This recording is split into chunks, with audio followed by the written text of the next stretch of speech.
Hey, so after this review, I'm not sure if I'll review Naturo because I hadn't finished it yet, and I only review movies if I finish them. Uh, but I will be doing a review of Love and Monsters after this review. But that's later. For now, I want to talk about the last movie I saw, which was today, and I just got back from, which is The Little Things, which you can watch it on HBO Max with a subscription for no extra cost, but went and saw it at the theaters since it was playing locally. And I had higher expectations that it didn't quite meet, but it still had enough of value there that I found it worth watching for sure. I feel like I need to go into more of an explanation there. I'll try to keep it spoiler free at first, but I might need to go into spoilers later. The spoiler free thing is, man, it's hard to talk about because it's a mystery movie, so you have to keep it like very careful. So for those who do not know, the basic plot of the movie, which I'm not even gonna reveal as much as the trailer revealed, because at first I watched the trailer and I was like, "Wow, I'm so glad that I know nothing going into this movie." Because the movie revealed basically nothing. It revealed basically everything. Because there wasn't really much to tell. The movie doesn't really have a lot of plot to go through because it's a very slow burn. You don't even get to Jared Leto until halfway through the movie, maybe even farther, which is very odd since he's the primary suspect that everyone keeps, uh, investigating. But they obviously keep trying to. The movie keeps focusing on him, like you're supposed to expect him to be like obvious bad guys, obvious, but no one ever like truly believes it.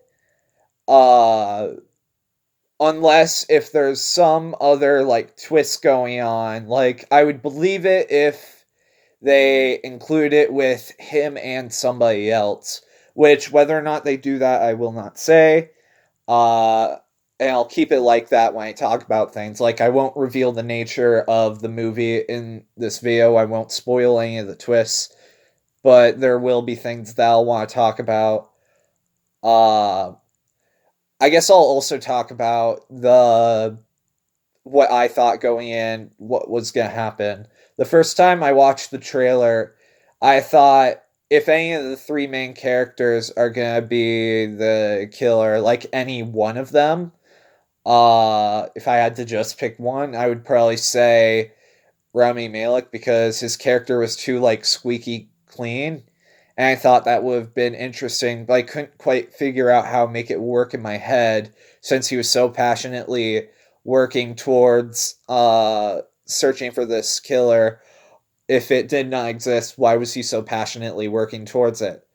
So the way that they did it in the movie, where it's not really that, uh, but they kind of used elements of how I was thinking through all of these different theories that I had in my head as I was kind of commentating, as it kind of pieced together, but then also kind of left it in a state of the mystery will never be solved, and which I guess is kind of a spoiler, but it's not really a reveal, it's just kind of something you figure out for yourself.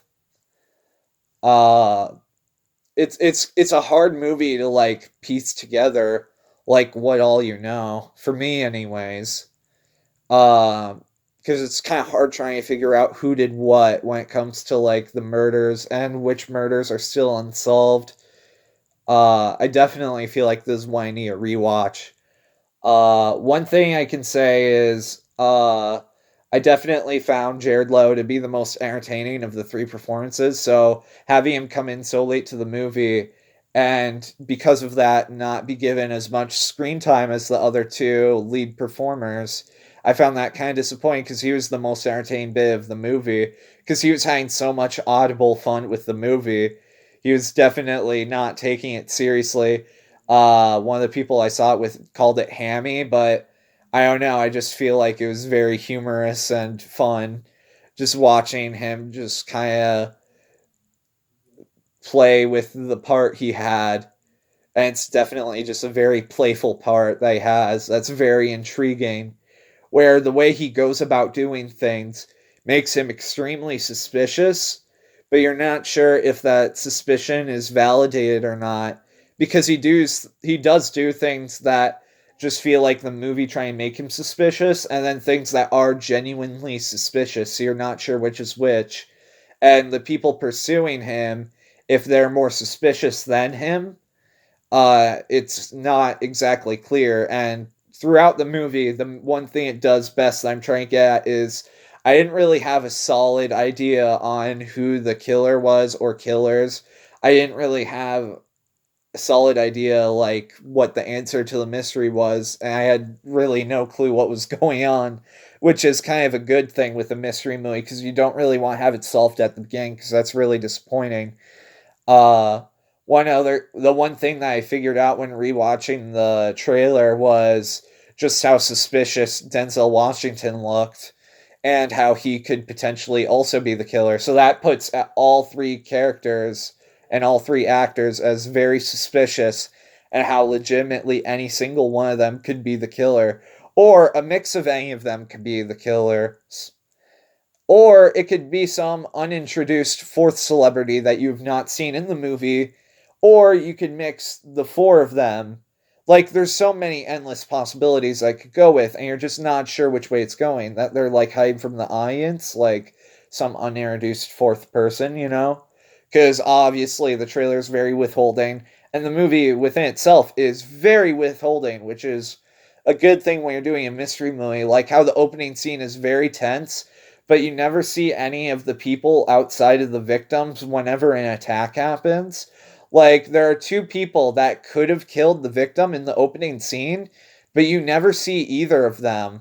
You don't have a clue what either of them look like. So, Ian, by the end of the movie, you're like, well, who is the person chasing the victim? You'll never know. Who is the other person that could have killed the victim that you saw over there? You'll never know. And which one of them killed the victim? You don't know. It's very interesting. Like, it creates a lot of things to sift through when you go back in to rewatch the movie, which I feel like is one of the benefits of having an HBO Max subscription, because you can legitimately go back and rewatch it as many times as you want in that month that you have it before it goes away in that HBO Max subscription.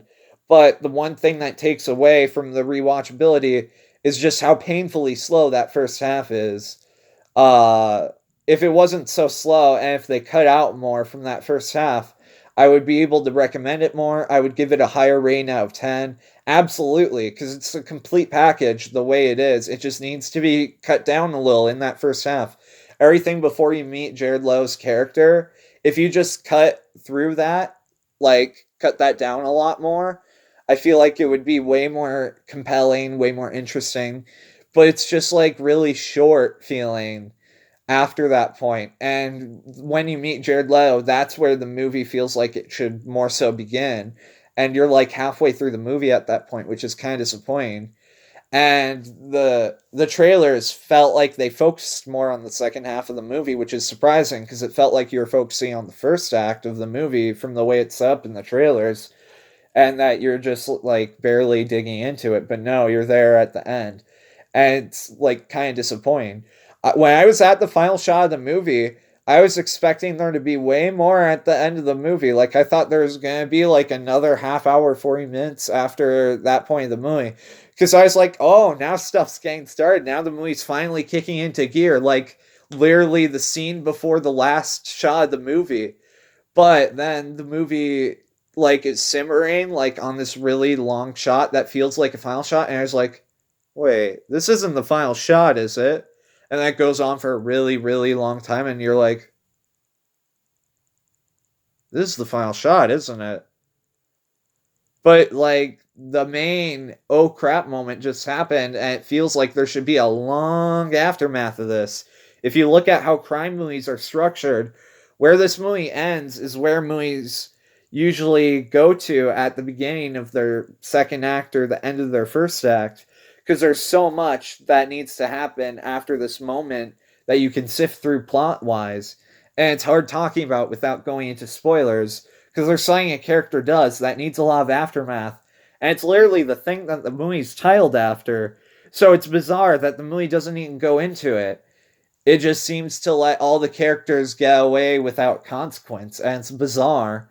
It definitely feels like it needs to start a half hour later and go on a half hour longer plot wise, like after the movie ends, if that makes sense.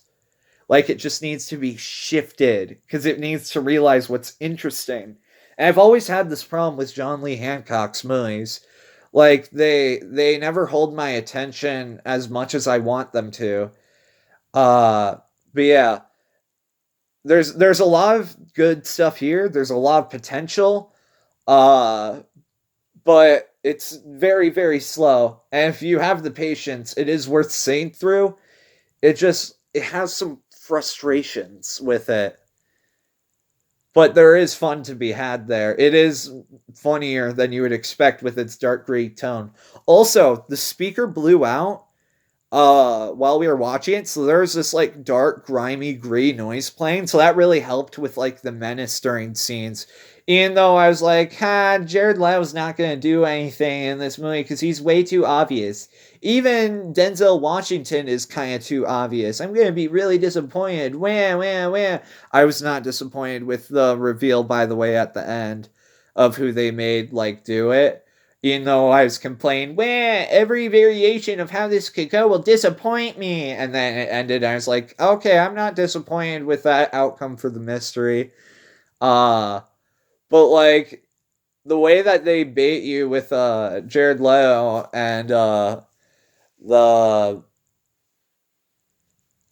and this one area is very interesting because there's so many different psychological angles that the scene could work, and you're not really sure the headspaces of any of the main characters.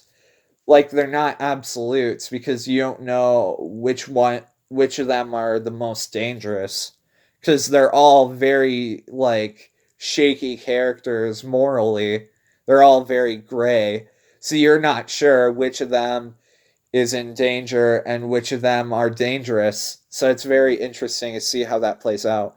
I'd give the movie. I was between like a 7 and a 7.5 through most of the movie, so I'll give it a 7.25 out of 10. I hope I didn't go too deep into spoilers for those that have not seen it. For those that have seen it, I hope that I've been particular enough that you know exactly what I'm trying to say. If I did spoil things for you that you didn't want spoiled, I apologize. Sorry. I tried to be vague, but it's really hard with mystery movies talking about. I probably should have sectioned it off into two parts like I usually do, but it's really hard trying to separate those thoughts when there's so many things to comment on. Like, I think of things too late. Like, right now, I'm just thinking, oh, the movie had really good cinematography. Like, it was well done in most, like, typical aspects like that. Uh, it was well edited and things like that. So like my brain isn't going super linear right now, and I apologize about that. But yeah, I'm curious to know what you guys thought of the movie because I know this movie is extremely divisive. But literally everyone I saw this with was with me on like giving it a 7-ish out of 10, like that sort of middling C grade review thing. It's just that I'm usually more uh I give things higher value for being middling than most people. Like people usually drop things lower for being middling because my average is 7.25, 7.5 for a movie, and I think most people's average for a movie is like a 7, I would guess. Maybe even a 6.5. It's just I believe most movies are have more good in them than have bad, because most reasons why people make a movie is because of the potential that they have instead of like scamming people. That just happens more often than it doesn't. So yeah, I hope you enjoyed the review. I hope it was helpful. Thanks for watching, and I'll see you in the next one, which will probably be Love and Monsters, maybe Naturo. I don't know. I guess we'll see.